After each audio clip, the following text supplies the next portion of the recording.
उसकी मौजूदगी से हम मौजूद होते हैं, ऐसे समझिए। ऐसे हम ऐसे ही बैठे थे, विचारों में खो रहे थे और कोई आया, उसकी मौजूदगी से हम मौजूद होते हैं। और मज़ा है मौजूदगी का।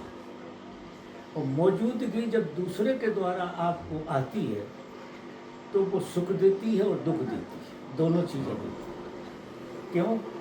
कि आप बंधते हैं, आप कहीं बनते हैं, फिर आपका मन करता है कि ये मिलता रहे ऐसा। सही बात ये जो दूसरों की मौजूदगी का मज़ा, है, मजा जो है और लोग दूसरों की मौजूदगी का मज़ा लेने ही दुनिया के उपद्रव कर रहे हैं, चाहे वे कार खरीद रहे हों, चाहे कुछ कर रहे हों। अब दूसरे की मौजूदगी से जो जीता है वो आदमी पूर्ण रूप से सुखी तो नहीं हो सकता। जी। तो अब मौजूदगी आपकी है, मौजूदगी तो आपकी है, लेकिन मौजूदगी के प्रति मौजूद होना, मन को लगा देना अपने होने में, अपनी मौजूदगी में।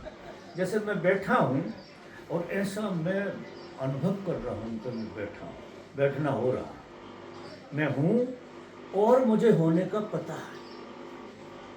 अभी सब हैं तो इतने ही जितना परमात्मा है, क्योंकि हैपन का नाम ही परमात्मा है।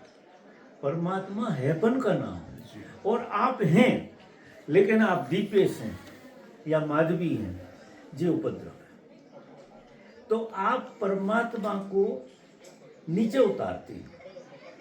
हाँ, और साधुता में जब आदमी आता है तो ये हाथ लग जाती है कड़ी कि कोई ना हो इस संसार में, मैं पर्याप्त हूँ अपने होने, कोई ना हो, सारी दुनिया मिट जाए, लेकिन मेरा होना जो है ना वो तो अद्भुत है। तो ये रिफाइंड हुआ, ये अहंकार रिफाइंड हो जाएगा।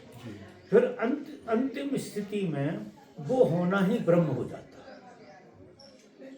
वही घोषणा करता है कि मैं ही परमात्मा हूँ, क्योंकि हो तो तुम वही।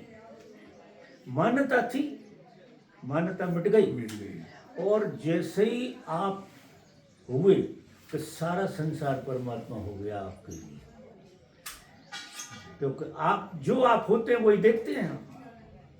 अगर आप पापी हैं तो किसी को पापी देखोगे, आप पुण्यात्मा तो पुण्यात्मा। अब आप परमात्मा ही हो तो सब जगह ही परमात्मा नहीं। परमात्मा ऐसी चीज नहीं है कहीं बैठा है, यही है, एक एक कण कण में है। तो ऐसा कुछ खेल है, ये हैं वो जिलाते भी।